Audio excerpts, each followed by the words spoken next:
तो हम लोग बात कर रहे थे अपना एसआईपी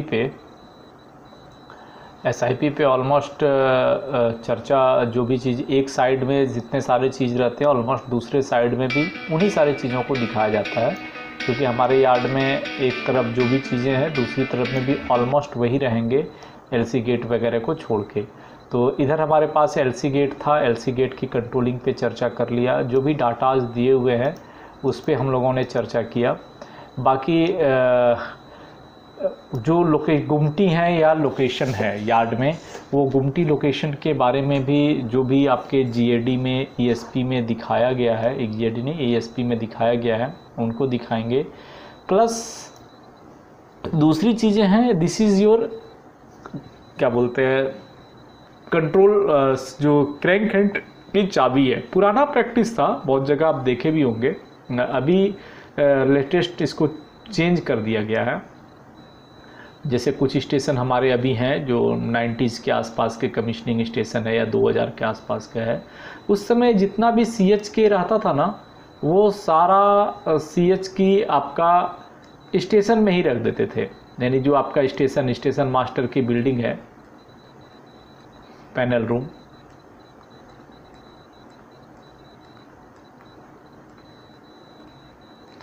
सारा सीएच की एक जगह बना के दीवार में पैनल रूम में ही रख देते थे। स्टेशन मास्टर यहाँ से खोला और चाबी लेके चला गया। इसका एक ड्रॉबैक्स निकल के आया सामने, क्योंकि ये एसएम रूम है और जहाँ पे पॉइंट हैं उन दोनों के बीच का जो दूरी है ये ऑलमोस्ट 600-700 मीटर, ऑलमोस्ट 600-700 मीटर। अब है क्या कि जब पॉइंट फेल हुई, मान लिया जाए होम सिग्नल पे राजधानी डिटेन हो रही है, राजधानी एक्सप्रेस डिटेन हो रही है हमारी होम सिग्नल पे, उसी टाइम में ये पॉइंट नंबर 1 को क्रैंक करने की ज़रूरत पड़ गई। स्टेशन मास्टर, ऐसे नियम तो है जाने का बट एक ही रहता है, पोर्टर को भेज दिया, चाबी निकाल के दे दिया, की नंबर 11 लेके जाओ सेट करो। सेट करने के बाद कुछ जगह सर्किट है, जैसे पिछले मोटर पॉइंट के क्लास में बहुतों से बात हो रही थी, उनके यहाँ सर्किट है कि सर अगर सेट करके चाबी हम बाहर, जब तक चाबी अंदर नहीं डालेंगे तब तक मेरा पॉइंट में क्रैंक हैंडल से कोई अंतर नहीं पड़ता है। हमारे पास वो सर्किट नहीं है। हमारे यहाँ क्रैंक हैंडल की अगर चाबी स्टेशन मास्टर ने पैनल से सिर्फ रिलीज कर दिया, क्रैंक हैंडल बटन को ट्रांस कर दिया, टी बटन दबा दिया ट्रांस, तो आपकी इंडिकेशंस में फ्लैशिंग शुरू हो जाएंगी। उसको हम लोग क्रैंक हैंडल को ट्रांस में भी लेके जाते हैं, मतलब ऑपरेशन नहीं होंगी, आपका पॉइंट ऑपरेट हो नहीं पाएगा और वो क्रैंक हैंडल आउट दिखाएगा। क्रैंक हैंडल सीएच आउट जब से पैनल में आपका दिखने लगेगा तब से यह फिर फ्लैशिंग करेगा, आपकी इंडिकेशन स्टडी नहीं रहेगी। ये हमारे यहाँ सर्किट में है। बहुत जगह है कि नहीं सर, हमारे यहाँ क्या है कि क्रैंक हैंडल आप ट्रांस कर दिए, यहाँ से निकाल भी लिया, लेके चला गया, पॉइंट के इंडिकेशंस पे कोई अंतर नहीं पड़ेगा अनलेस एंड अनटिल उसकी चाबी को इसके अंदर वो डालेगा। चाबी को जब अंदर डाल के घुमाएगा, इसकी कटआउट कॉन्टैक्ट से 24 वोल्ट कटेगी, क्योंकि यहाँ पे इन लोगों ने 110 भी लेके रखा है और 24 भी लेके रखा है। 4 कॉन्टैक्ट हैं, चारों यूज कर दिया गया है। हमारे यहाँ 2 यूज करते हैं 110 में, 2 को स्पेयर छोड़ दिए हैं। अपनी अपनी लोकल सर्किट है, प्रैक्टिस है। तो यहाँ से स्टेशन मास्टर चाबी ट्रांस लेके गया, नियम भी है कि पॉइंट को सेट करने के बाद उस चाबी को फिर यहाँ पे आके डालें और पैनल से रिसीव करेंगे, तब हम सिग्नलिंग मूवमेंट करा पाएंगे, नहीं तो पायलट इन होगा। तो अभी आप सोचिए कि अगर हमारा पॉइंट क्रैंक करने के बाद इंडिकेशंस आ गया चाबी देने से, तो हम गाड़ी को सिग्नल पे ले सकते हैं ना, नहीं तो पॉइंट सेट भी हो गई, चाबी सिर्फ ला के रिटर्न अगर करेंगे तो फिर 600-700 मीटर पैदल आएगा, ऐसे भी डिटेन होगी, या फिर उधर पायलट मेमो देके गाड़ी को पायलट इन करेगा। इस कंडीशन से बचने के लिए अभी जो प्रैक्टिस है हमारे यहाँ, अभी हम लोग क्या करते हैं कि स्टेशन मास्टर के पैनल में कंट्रोल दिए हैं हम, ये स्टेशन मास्टर के पैनल है, यहाँ पे क्रैंक हैंडल को ट्रांस करने का, रिसीव करने का कंट्रोल दिए हैं, बट सारा इसे ये पॉइंट जोन 2-3 है, यही किसी लोकेशन बॉक्स में हमने ग्रुप बना दिया है 4 क्रैंक हैंडल का। आसपास 100 मीटर में चारों पॉइंट है। इन्होंने ट्रांस किया, यहाँ एक टेलीफोन दे देते हैं, ये दोनों आपस में बात कर लिया, ट्रांस किया, चाबी निकाल लिया, पॉइंट सेट किया, चाबी इन कर दिया, ये रिसीव कर लिया, ये 600 मीटर की टाइमिंग बच जाती है। तो अगर पॉइंट को क्रैंक किया, चाबी रिसीव दे दिया, इंडिकेशंस आ गई, तो train receive on the signalling movement. तो ये फैसिलिटीज़ हमारी बढ़ जाती है। तो ये सिस्टम अभी हम लोगों ने कर दिया है। तो उसके लिए क्या है कि हमको SIP में, यानी कि पैनल में, SIP में, SSP में दिखाना है कि आप जो क्रैंक हैंडल को रख रहे हैं कौन से लोकेशन बॉक्स में कौन कौन क्रैंक हैंडल है। जैसे वेस्ट साइड में हमारे इस यार्ड में CH 6, 7, 8, 9, 10, 11 है। अगर एक ही लोकेशन में है तो ये एक लोकेशन में दिखा दिया गया है, this is the location number 12 है, शायद यहाँ पे स्टार मारा हुआ है, नहीं तो यहाँ पे अगर 2-3 लोकेशन है तो लोकेशन नंबर हम डिनोट कर देंगे कि किस लोकेशन में रखा हुआ है। इससे देख के पता चल जाएगी कि हमारा कहाँ पे कौन सा क्रैंक हैंडल है। इसे भी SIP में दिखाना है। बाकी सब पे तो चर्चा कर गए थे जी। अभी तो बताए ना, उसी पे तो इतना चर्चा किए, पर्पस से ही तो चर्चा किए, टाइम बचाने के लिए। अच्छा, अभी आप जस्ट लेट आए, 5 मिनट उसी पे चर्चा किए कि यहाँ पे स्टेशन के मास्टर के रूम में अगर हम दे देंगे तो यहाँ पे जो पोर्टर है वो उस चाबी को रिलीज कर ट्रांस करेगा, निकालेगा, लेके जाएगा, पॉइंट सेट करेगा 700 मीटर दूर, फिर उस चाबी को ला के आएगा और इसमें रिलीज में दबा के रिसीव करेगा, तब हमारे यहाँ इंडिकेशंस आ पाएगा। तो उसकी जगह पे क्या है कि हमने यहाँ से उसको कंट्रोलिंग दिया है, बट चाबी दे दिया लोकेशन बॉक्स में, यहाँ से निकालो, पॉइंट सेट करो, यहीं पे इसको लगाओ और यहाँ से दे दो भैया, ये रिसीव कर लेगा। अगर इंडिकेशंस आ गई तो सिग्नल पे गाड़ी ले लेगा। तो ये 700 मीटर की दूरी का जो जाने आने का टाइम का डिटेंशन है ट्रेन का, वो बच जाएगा। मेन पर्पस वही है, ठीक है, मेन फंक्शन वही है, और डिटेंशन बचाने के लिए। और ये अभी हमारे इधर कंसेप्ट हर एक स्टेशन में, जितने न्यू स्टेशन हो रहे हैं, पुराने ओल्ड स्टेशन में है, बट अभी जितने न्यू हो रहे हैं सब जगह इसी कंसेप्ट को अपनाया जा रहा है। दैट इज़ गुड भी है, फ़ायदा भी अच्छा है। तो ये तो थी बातें। बाकी अब आते हैं हम लोग मिड सेक्शन में। मिड सेक्शन में ज़्यादा कुछ नहीं रहता है, आपका रूट का उसका मूवमेंट किधर किधर है। अगर किसी लाइन की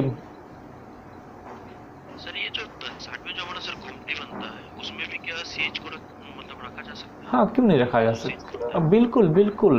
देखिए लोकेशन बॉक्स, ये जो गुमटी लिखते हैं तो EI गुमटी है तो EI गुमटी है। बाकी जहाँ पे भी गुमटी बनेगा आप देखेंगे आपके स्कीम प्लान में, वो SIP में भले चेंज हो जाती है, स्कीम प्लान में उसको हम लोग लिखते हैं गुमटी ऑब्लिक्ट location box.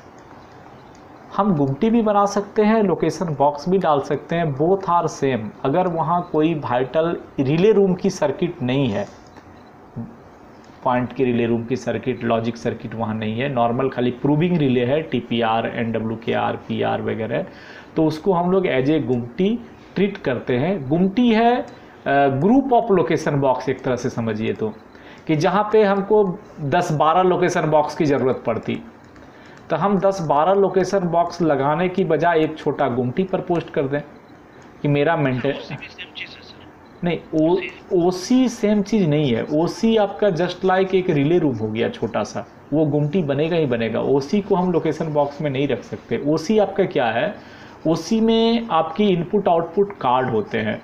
Input output card का मतलब आपकी जो फील्ड गियर्स है, फील्ड गियर्स को इनपुट इसी OC से जा रहा है, और फील्ड गियर्स के फंक्शनिंग का आउटपुट भी OC में यहीं पे आ रहा है। और फिर OC के साथ में जो यहाँ पे कुछ आपके इंटरफेस सर्किट के रिले थे, वो भी रिले रैक आप यहीं पे लगा रहे हैं, क्योंकि आपको फील्ड गियर को डायरेक्ट OC में तो डाल नहीं रहे हैं। फील्ड गियर से एक प्रूविंग रिले TPR आप रिपीटर बना रहे हैं, फिर रिपीटर के कॉन्टैक्ट को आप OC में डाल रहे हैं। तो this is just like a relay room, ठीक है। ये डबल की में लॉक रहेगा, ऑपरेटिंग प्लस इंजीनियर से SNT, नॉट ए सिंगल, ठीक है। तो जितने हाँ नहीं, तो रिपीटर रिले कहाँ लगाते हैं, तो फिर वही लोकेशन में लगा देता होगा लोग, जहाँ पर भी OC आपके, खास करके मेधा वाले में सबसे अधिक OC यूज होती है, ठीक है। सबसे अधिक TSTS में OC, हाँ, तो TSTS में जहाँ पे आप OC लगाए हैं उसमें आपका क्या है, सिर्फ इनपुट आउटपुट ट्रैक है, ये है ना कार्ड है, जिसको लाइन टू, जिसको आप लाइन टू बी कार्ड बोलते हैं, उसकी पावर कार्ड है, बस यही है ना। तो लाइन टू बी कार्ड और पावर कार्ड को मान लिया जाए आप इस यार्ड में लगाए, वेस्ट यार्ड में आपने लगाया, ठीक है। वेस्ट यार्ड में 10 पॉइंट थे, तो 10 पॉइंट की जो NWKR बा RWKR रिले पिकअप हो रही है फाइनल, उसको कहाँ पिकअप करा रहे हैं आप?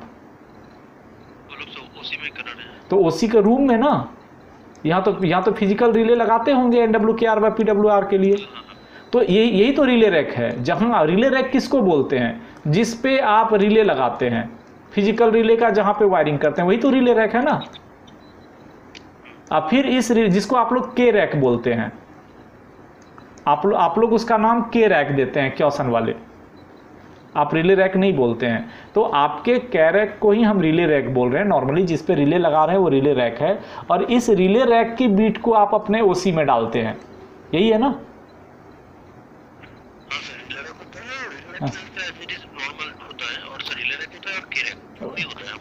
देखिए नहीं, के रैक आपका है, कंसेप्ट समझिए। के रैक क्वेश्चन का है, के रैक रेलवे नहीं देती है। के रैक जो है, होता क्या है ना, बहुत बड़ा झगड़ा है, सिंपल वे में समझिए तो OEM और एडमिनिस्ट्रेशन के बीच में बहुत बड़ा झगड़ा है। बहुत बड़ा झगड़ा का मतलब इसको मामले में समझिए कि एडमिनिस्ट्रेशन पैसा तो दे रही है, बट OEM के किसी भी गियर के साथ में ये पार्टिसिपेंट नहीं कर रहा है कि कल OEM ये नहीं बोले कि सर मेरा कोई प्रॉब्लम नहीं है, आपका जो ये वाला यहाँ पे एक डब्बा लगा दिए ना, इसके कारण ये पूरा बैठ गया। ये OEM हमको कंप्लेंट नहीं डाले ड्यूरिंग एनी फेल्योर, क्योंकि हमारा यहाँ पे जैसे कि एक्सल काउंटर हमने लगाया वो OEM का नहीं है, हमने जो पॉइंट लगाया वो OEM का नहीं है, हमने जो ग्रुप रिले लगा रहे हैं पॉइंट ऑपरेशन के लिए वो OEM का नहीं है। तो हम जितना इंटरफेस की रिलेज को पिकअप करा रहे हैं, हमने मान लिया जाए 20 NWKR पिकअप कराया, ठीक है। ये मेरा रिले है, ये एक मेरा सिटी रैक में हम बनाए, ये रेलवे की हो गई रिले रैक। इस NWKR का पिकअप कॉन्टैक्ट से एक NWKPR अब पिकअप कराएगा क्योसन वाला, वो लगाएगा अपने के रैक में। समझ रहे हमारी बात? वो एक लगाएगा के रैक में NWKPR, और फिर इसकी इनपुट को डालेगा वो अपनी लाइन टू बी कार्ड में, वो जो आपका MMIF2 कार्ड है, यानी कि जो इनपुट आउटपुट कार्ड है, वहाँ आप डालेंगे। तो दैट मीन्स ये के रैक, ये आपकी OC, और ये हो गया रिले रैक। हमारे नज़र में ये दोनों ही रिले रैक है। OEM अपना क्वेश्चन वाले इसलिए वो के नाम डालते हैं, क्योंकि यहाँ भी सिर्फ और सिर्फ रिलेज की ही वायरिंग है, यहाँ और कुछ नहीं है। जिस रैक में रिले की वायरिंग करते हैं उसको बोलते हैं रिले रैक। बशर्ते दोनों अपना पार्टिसिपेशन करने के लिए कि मेरे कारण आपका कुछ प्रॉब्लम नहीं हुआ या आपके कारण हम डिस्टर्ब नहीं हो रहे हैं, ये बंटवारे वाली चीज़ हो गई है, और कुछ हद तक कॉस्ट इफेक्टिव की बात है। तो कॉस्ट इफेक्टिव पे हम बात अधिक नहीं करेंगे, दैट इज़ द एडमिनिस्ट्रेटिव चीज़ है। नॉर्मल चीज़ें ये समझिए कि जब जी PI में किसको के रैक बोलिएगा, किसका नाम दिए हैं? तो उसको तो रिले रैक बोलते हैं, उसको हम लोग तो रिले रैक बोलते हैं ना। जिसमें आप रिले लगा रहे हैं वो रिले रैक है, जिसमें सारा केबल टर्मिनेशन कर रहे हैं उसको CT रैक बोलते हैं, केबल टर्मिनेशन रैक। ठीक, हाँ, अरे ठीक है, ये नाम है, नोमेनक्लेचर है। आप जाइएगा मेधा में वो FTOT बोलता है, ठीक है, फील्ड टर्मिनल आउटपुट टर्मिनल। हाँ जी बोलिए। हाँ, के उनका के बोला जाता है, उनकी कंपनी का नाम है क्योसन। आपका जो EI है उसका नाम है क्योसन, ठीक है। तो हाँ, आपके में क्यों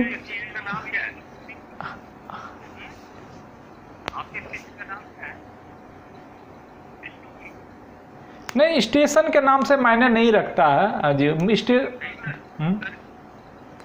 जी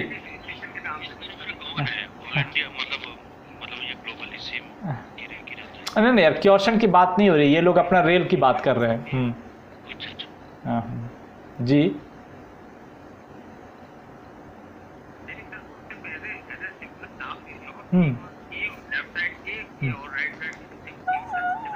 हाँ वही बता रहा हूँ, हाँ वो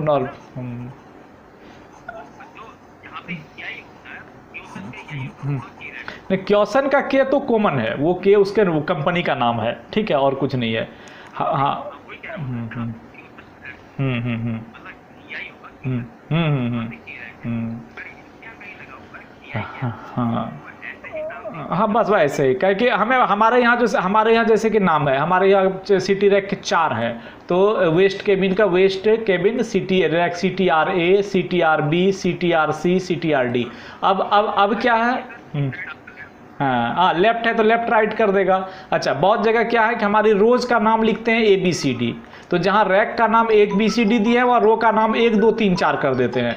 जहाँ रैक का नाम 1 2 3 लिखेंगे वहाँ रो का नाम ABCD लगा देते हैं। ये डिपेंड अपॉन योर, उसमें कोई दिक्कत नहीं है। एक सेकेंड, थोड़ा सा थिंग्स हैं इसलिए उस पर बहुत अधिक डिस्कस करके फ़ायदा नहीं है। तो कंपनी वाले या हमारे एरिया के हिसाब से, हमारे स्टेशन के हिसाब से, प्रैक्टिस के हिसाब से नाम रख देता है। वो कोई थंब रूल नहीं है कि यही नाम रखना है, ठीक है। चलिए तो आगे बढ़ें। तो ये हो गई सिटी रे, जी जी। कुछ नहीं EKT पुरानी वाली डब्बी है जिसमें एक बड़ा चाबी लगता है, ठीक है। उसके बाद जो यूजेबल चाबी है वो पीछे साइड हम लगा देते हैं और इसका ताला कहीं और रहता है। KLCR आपका एक छोटा सा इलेक्ट्रोमैकेनिकल, ये EKT है, इसमें मैकेनिकल पार्ट हैं, फिंगर कांटेक्ट हैं, इलेक्ट्रिसिटी से ऑपरेट हो रही है, मैकेनिकल पार्ट से ये लॉक हो रहा है टम्बलर के साथ। KLCR क्या है? इसी का छोटा भाई है, थोड़े से एडवांस्ड हैं, और इसमें कांटेक्ट के साथ साथ जो चाबी है वो उसी वार्ड के हिसाब से छोटी चाबी लगी हुई है कि सेम चाबी, पीछे फिर चाबी जोड़ने का ज़रूरत नहीं है, सेम चाबी आप दूसरी जगह जहाँ भी यूज करना है उसी वार्ड का यूज कर सकते हैं। जो KLCR के हमारे यहाँ तो ऐसे यूज नहीं हो रही है अभी तक KLCR, बट जो हम पिछले मोटर पॉइंट के समय में बहुतों से चर्चा हुई थी, फिर हम KLCR के बारे में थोड़ा देखें तो KLCR और EKT में बस इतना ही डिफरेंस है।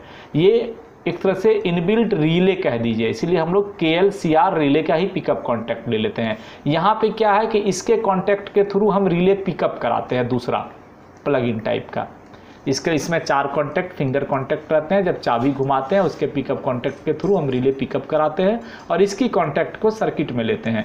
यहाँ पे ये जस्ट लाइक एक कॉन्टैक्ट के साथ ही फिजिकल टाइप की ऐसी अरेंजमेंट है कि आपकी एक तरह से इलेक्ट्रोमैकेनिकल रिले ही कहिए हो गया, और यही वाली चाबी आपकी यूज हो जाती है दूसरे में जहाँ पर भी यूज करना है।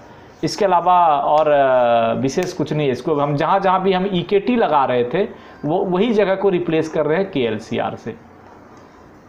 जी, चाबी भी तो यूज होती है ना। KLCR जो अभी गेट वगैरह में जिनके यहाँ आपकी यूज है, आपके यहाँ यूज हो रहा है क्या?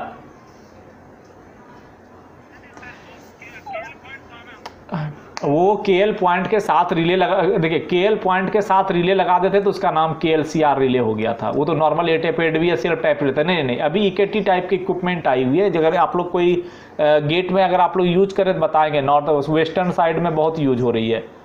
कोई जिनके यहाँ है बताएंगे। नहीं, हम लोग का EKT ठीक है, मैं उनसे बात कर रहा हूँ जिनके यहाँ हैं, बहुत जगह यूज हो रहे हैं। तो आप लोगों में से कोई हैं जिनके यहाँ KLCR यूज हो रही है? नहीं, आपके यहाँ है? अच्छा, आपके यहाँ है तो वो जस्ट बताएंगे वो किस टाइप, मतलब फिजिकली क्या है, वो फिजिकली उसका स्ट्रक्चर। हाँ हाँ हाँ हाँ, बस यही है ना जी। मैंने, हाँ, एक फ़ोटो भेज देगा तो मैं दिखा दूंगा। एक बार कहीं भेजा था, कहीं होगा मेरे में, दिखा नहीं। जो मैंने पढ़ा, अब हाँ, मैंने पूछा भी, WR में कुछ मित्र हैं, उन लोगों ने भी बताया कि यार कुछ नहीं है। वो जो EKT हमारा बड़ा सा था, उस बड़ा EKT के साथ में हम इसके कॉन्टैक्ट से एक रिले पिकअप कराते थे, जो प्लग इन टाइप के रिले होते थे। 2 चीज़ें हो गई, फेल्योर था, दिक्कत होती थी। यहाँ पे क्या किया ना, एक अलग बना दिया गया, इसी में चाबी भी है और इनबिल्ट रिले भी है। आपकी पिकअप और ड्रॉप हो गया, इसी के कॉन्टैक्ट को बाहर लेके सर्किट में डाल दे रहे हैं, बस सिंपल सा यही एक फंडा है और कुछ नहीं है।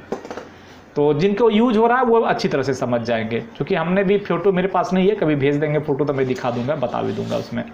और हाँ जी, और वो कुछ है नहीं, ठीक है, कुछ नहीं है और उसके अलावा।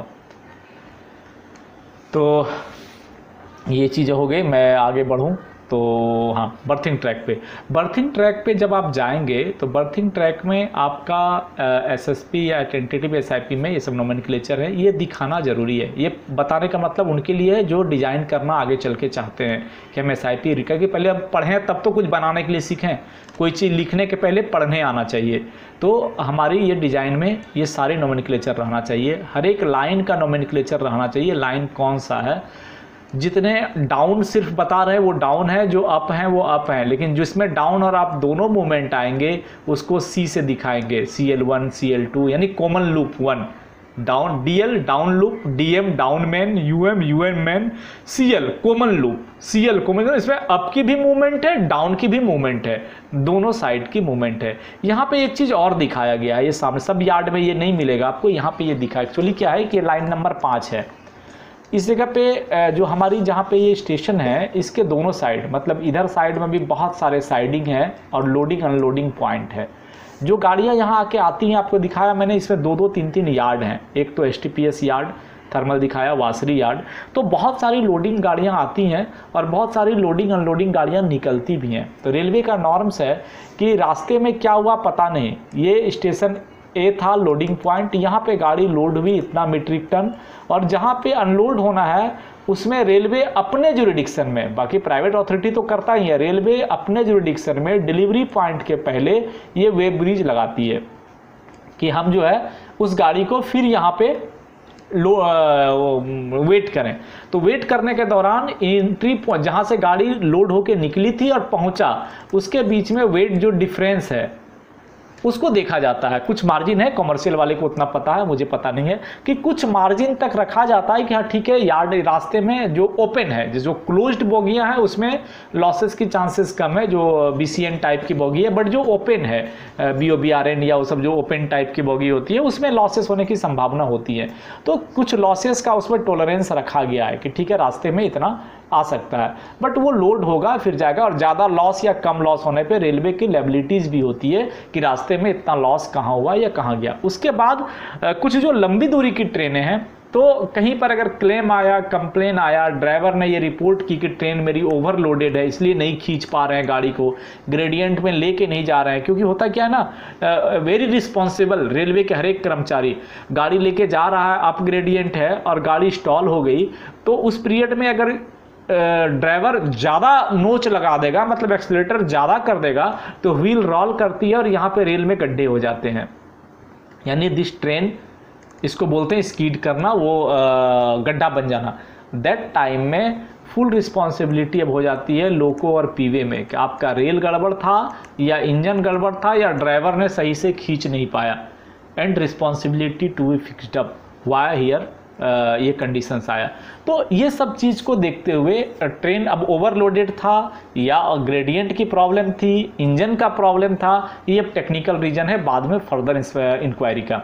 तो ये होना नहीं चाहिए। According to sectional gradient, sectional load, operating department पहले से ही ये चीज़ को देख के रखता है कि हम इतना लोड लेके जा रहे हैं, तो either this train was going through banker, इसको दूसरी डबल इंजन की ज़रूरत है या सिंगल इंजन में चली जाएगी, या कुछ दूरी में इसको ज़्यादा पड़ेगा तो पीछे से एक और बैंकर लगाएंगे जो धक्का लेके जाएगी।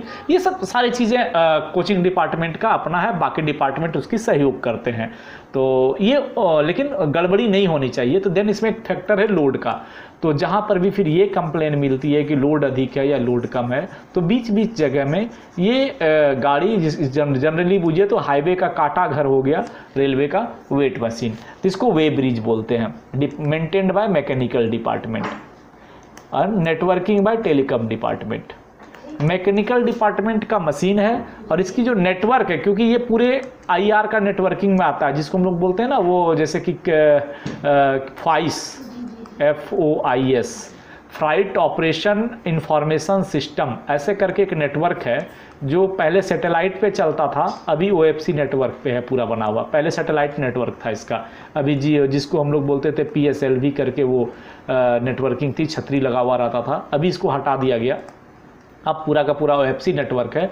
और this is the FOIS network, freight operation information system, CRIS का सॉफ्टवेयर है, centre for railway information system, कृषि सारा सब गवर्नमेंट ऑर्गेनाइजेशन का ऑलमोस्ट जितना डेवलपमेंट करती है सॉफ्टवेयर ना, वो कृषि करती है। रेलवे का बहुत बड़ा नेटवर्किंग सिस्टम है, हमें लगता है, जो कि अगर ये मार्केटिंग करे तो बहुत बड़ी सिस्टम है, इसका डेवलपमेंट भी बहुत अधिक है।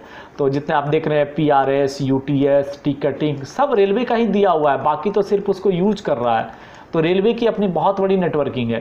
तो दिस इज़ द फाइस कि ट्रेनें कहाँ हैं, कौन सी ट्रेनें हैं, कब लोड हुई, कितना वेट हुआ, उसका क्या कंडीशंस है, सब के सब एट ए टाइम इस फाइस नेटवर्क के अंदर। एक्चुअली ये इंट्रानेट सर्विस है। इंट्रानेट सर्विस है मतलब बाहर वाले नहीं देख पाएंगे। जो फाइस नेटवर्किंग से जुड़ा हुआ है पूरा इंडियन रेलवे में, वही कहीं भी किसी भी ट्रेन का देख सकता है बैठ के। और ये network maintained by the telecom department and equipment and बाकी चीज़ department by the concern department. Mostly commercial department का इसमें बहुत सारा पार्ट होता है। और this equipment is maintained by the आपका मैकेनिकल डिपार्टमेंट। तो ये है, सब जगह नहीं रहेंगे इसमें। अब अकॉर्डिंग टू OEM इसकी स्पीड, जैसे कि ये जिस इक्विपमेंट का लगा हुआ है जिस मैन्युफैक्चरर का, यहाँ इसीलिए इस लाइन की जो स्पीड है 10 kmph है। 10 km/h से ऊपर से अगर इसके ऊपर से ट्रेन गुजरेगी तो वेट मिस्टेक होगा, और 5 से कम भी होगी बोलता है तो भी मिस्टेक होगा, यानी कि 5 to 10 के बीच में इसके ऊपर चक्के की स्पीड रहना चाहिए। तो बहुत सारी क्राइटेरिया हैं, वो मैकेनिकल डिपार्टमेंट का अपना काम है, हम लोगों का नहीं है, बट वो मैंने बता दिया, वहाँ एक चीज़ें थी। तो यार्ड में आप कुछ भी रखेंगे वो आपको बताना है। प्लस हर एक लाइन के बीच में TC कितना है, this was also mentioned in your tentative plan और स्कीम प्लान। जैसे लाइन नंबर 6 और 7 के बीच 4880 है, लाइन नंबर 6 और ये 5 के बीच 4790, 4790, 4880, ये कितना है 4650, 4650, ये है 4600। हमारे पास कितना चाहिए 4265 minimum. 4265 is the minimum in existing yard, और न्यू यार्ड में 5300 ये चाहिए। आप इससे अधिक दे सकते हैं, नो प्रॉब्लम। तो यहाँ जितना भी अधिक है 4800 4700, तो 4265 में हमारा वो मिनिमम था, तो उसका SOD इनफ्रिंज नहीं हो रहा है। This is the according to existing yard आपका SOD 2004 रेलवे RER SOD 2004 हमारा ये ओके है। बट सिग्नलिंग की दृष्टि से ओके नहीं है, क्योंकि आप को 4800 भी मिल जाएगा तो आप उसकी इम्प्लांटेशन जो है प्रॉपर नहीं दे पाएंगे। उसका भी डाटा मैंने बेसिक में बताया था कि आप जो मिनिमम, अभी तो हमारे पास कितना चाहिए 2135, मिनिमम 2135 चाहिए, but it is not okay to safety purpose से हम लोग कोशिश करते हैं 2360 या उससे ऊपर रखने का। तो 2135 भी लेने के लिए हमको मिनिमम 4800 चाहिए। 4800 अगर मिलेगा तो 2135 रख पाएंगे।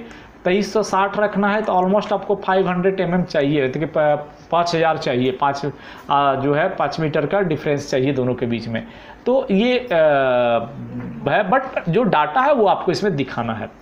जो आपकी CSR है, क्लियर स्टैंडिंग रूम, कि कितनी लंबी गाड़ी आप रख सकते हैं। CSR मतलब कितनी लंबी गाड़ी रख सकते हैं। इंजीनियरिंग डिपार्टमेंट का होता है कैल, क्लियर अवेलेबल लेंथ, जिसको हम लोग पहले बोलते थे CSL, क्लियर स्टैंडिंग लेंथ, अभी इसको बोलता है, नाम बदल दिया है CSR। कैल और CSR बा CSL में थोड़ा सा डिफरेंस होता है। कैल है आपका FM to FM, जैसे बहुत बड़ा, फिर उसको छोटा नहीं करेंगे, मैं आपको बता दूं, ये लाइन है तो इसका जो कैल है ये FM से लेके ये FM तक कैल है। दिस इज द कैल, इसका भी कैल, यहाँ पर FM ये वाला आएगा, इसकी भी FM यहाँ रहेगी, ये है कैल, ठीक है। और जो CSR है वो है फ्रॉम ग्लूड टू ग्लूड, जो आप ग्लूड लगाएंगे, ग्लूड ज्वाइंट, वो glued joint to glued joint. एक चीज़ और है, मैं इधर पढ़ रहा था LDC के लिए, तो उसमें एक चीज़ जो बार बार कन्फ्यूजन आ रही थी, उस दिन पूछ रहे थे कि सर स्टार्टर के बाद ग्लूड, स्टार्टर के बाद तो ठीक है 0 to 1 मीटर ये फिक्स है, वो 0 to 3 मीटर ये फिक्स है, बाकी नॉर्मल कंडीशन में जितना भी ग्लूड लगाएंगे वो ग्लूड लगाने की जगह आप 1 से 3 मीटर मैंने बताया था, दैट इज ओके। और जहाँ पर FM है, जहाँ पर भी FM है, FM से नॉर्मली ग्लूड रखेंगे 3 मीटर। वो मैं 1 से 3 मीटर आपको बोल रहा था, दैट मीन्स ये वाली चीज़ें आ रही थी, बट नहीं, पक्का 3 मीटर एक्यूरेट है आपको रखना है। यानी फ्रॉम FM टू ग्लूड का जो डिस्टेंस है ये 3 मीटर मिनिमम आपको रखना है। 3 मीटर रखना है। वही मेस्टेक वाली बातें हैं कि अगर 3 मीटर से कम रखेंगे तो ग्लूड तो पार हो जाएगा, लेकिन गाड़ी की जो टेल पॉइंट है वो FM के भीतर रहेगी। तो minimum 3 metre distance to be maintained where found FM। FM से जो ग्लूड ट्रैक सेक्शन ग्लूड या ट्रैक सेक्शन के लिए DP लगाएंगे वो मिनिमम 3 मीटर की दूरी पे होगी। ठीक है, इसको मेंटेन करना, ये GR में क्लियर कर दिया हुआ है। तो ये चीज़ें नॉर्मल है। इसके आगे हम लोग बढ़ें, CSL की बात हो गई। CSL की जो बात है 705 फॉर न्यू यार्ड और एग्जिस्टिंग में 685। CSL की भी क्लियर कट डाटा मिला। 685 एग्जिस्टिंग यार्ड में दे सकते हैं आप, बट जितना भी न्यू यार्ड बनाएंगे मिनिमम 705। इससे अधिक जितना देना है दीजिए, कोई दिक्कत नहीं है, बट मिनिमम उतना देना है फॉर लॉन्गेस्ट ट्रेन के लिए। आपको इतना CSL मेंटेन करना है।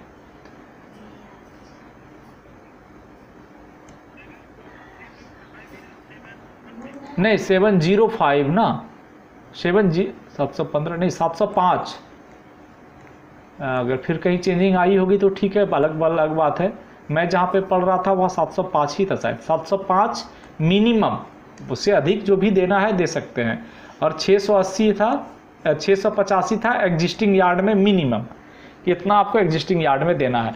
और भी संभव नहीं हो पाता है। हमारे यहाँ बहुत ऐसे यार्ड हैं अभी भी 500 मीटर के हैं, 570 मीटर के हैं। जिस समय ट्रेनें चलती होंगी छोटी छोटी 40 बोगी का उस समय का यार्ड है, अभी जगह ही नहीं है खींच पाए। उसका एस्टिमेट जाता है कि CSL बढ़ाना है तो इधर इतना मिट्टी भरना है, इधर मिट्टी भरना है। 200 GMT मिट्टी के बारे में दे देता है PWI, 3 करोड़ की मिट्टी फीलिंग आ जाती है। ऐसे ही काम पीछे जा रहा है कि हमको यहाँ से यहाँ तक पूरा बेस बनाना पड़ेगा, उसके बाद ही लाइन खींच सकते हैं। तो इतना GMT मिट्टी चाहिए। तो ठीक है, चल रहा है, बट अभी के समय के हिसाब से है। और जहाँ पर अभी तो हमें लगता है कि जगह अधिक मिलती है, 800 900 1 किलोमीटर का CSL बना रहा है कि वो जो नाग और ये गरुड़ चला रहे हैं हमारे रेलवे अथॉरिटीज़, उनकी इच्छा रहती है कि बड़ी सी बड़ी ट्रेन भी हम रोक सकें। जब जगह है तो क्यों ना ले लें। और जब से हमारे पास EI आ गया और MSDEC, तब से हम भी नहीं परेशान होते हैं कि कितना लंबा CSR लेना है। पहले क्या था कि बड़ा CSR करना है तो 3 की जगह 4 5 6 ट्रैक सर्किट। इसी लाइन में आप देखेंगे जो 7 नंबर लाइन है इसकी CSL 900 कुछ है, 986। तो इसमें 4 ट्रैक सर्किट हैं। इसमें हमने 4 ट्रैक सर्किट बना के रखे हैं।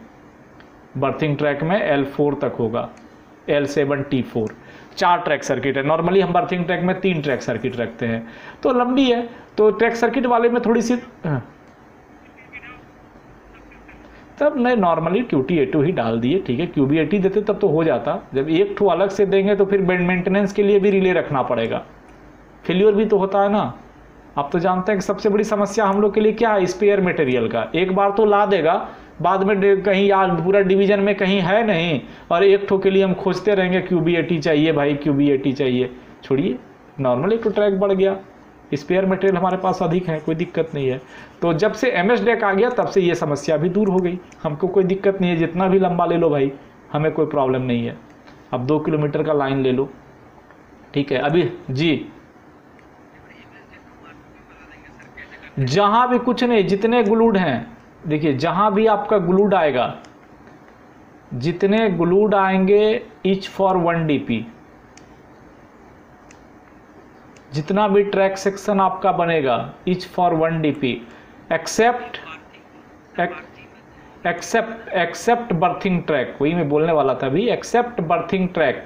बर्थिंग ट्रैक में क्या है, जैसे मान लिया जाए आपका डाउन लाइन नंबर 1 है, आपके पॉइंट के बाद ये DP आ गई, इस DP के बाद सीधा DP आप लगाएंगे लास्ट ये पॉइंट पे। यहाँ पर ट्रैक सर्किट में तो हम मेंटेनेंस करने के लिए इसको छोटा बनाते हैं, बाकी ज़रूरत नहीं है। और जितना मेन लाइन है, जैसे ये वाली मेन लाइन है UMT3, ईयर डुअल डिटेक्शन लगाएंगे, डुअल DP लगाएंगे मेन लाइन में। अभी एक चिट्ठी देखा था ECOR का या कहीं का, वो RBNL को चिट्ठी लिखे थे, तो RBNL का कुछ काम चल रहा है, हमें आप ही लोगों में से किसी ने भेजा था, ध्यान में नहीं है। उनका कहना है कि नहीं, हम बर्थिंग ट्रैक में जो डुअल कर रहे हैं, बहुत जगह क्या है कि डुअल MSDEC में हर एक ट्रैक को डुअल DP कर रहा है, नहीं, एक रखेंगे DP और एक रखेंगे track circuit. Reason only cost effective था। ठीक है, कहीं पे अगर ये आ जाता है जगह कि सर हम एक एक्सल काउंटर एक ट्रैक क्यों रख रहे हैं पैरेलल में, तो ट्रैक सर्किट और एक्सल काउंटर पैरेलल में रखने का जो रीजन दिया था उसमें ओनली कॉस्ट इफेक्टिव है कि एमएस डेक का खर्च अधिक है, खर्च के साथ साथ में इसकी एएमसी का कॉस्ट अधिक है, इंस्टॉलेशन के साथ साथ हर एक साल की एएमसी, और रेलवे का स्टाफ पे वो रिलायबल नहीं हो पा रहा है, जबकि एक्सल काउंटर रेलवे के स्टाफ पे रिलायबल है। तो ड्यूरिंग फेल्योर और ड्यूरिंग प्रॉब्लम गाड़ी डिटेन ना हो, हमारा आदमी उसको रेक्टिफाई कर ले, उसके लिए ईस्ट कॉस्ट का ही चिट्ठी था शायद सीएसटी का, बट लोकल सर्कुलर था और रेलवे बोर्ड की ऑर्डर वैसी कुछ नहीं थी। उसमें था कि हम पैरेलल में हर एक एमएस डेक का पैरेलल में ट्रैक सर्किट रखेंगे, रखना है। तो that is the next things, but normal things है कि जी बोलिए बोलिए।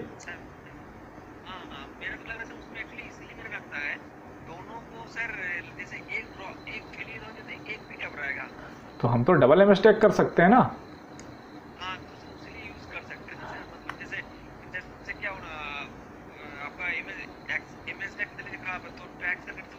नहीं तो हम तो एमएस डेक को डबल कर सकते हैं ना, डबल डीपी, दो तो हो गया, डबल डीपी किए तो डुएल कर सकते हैं ना।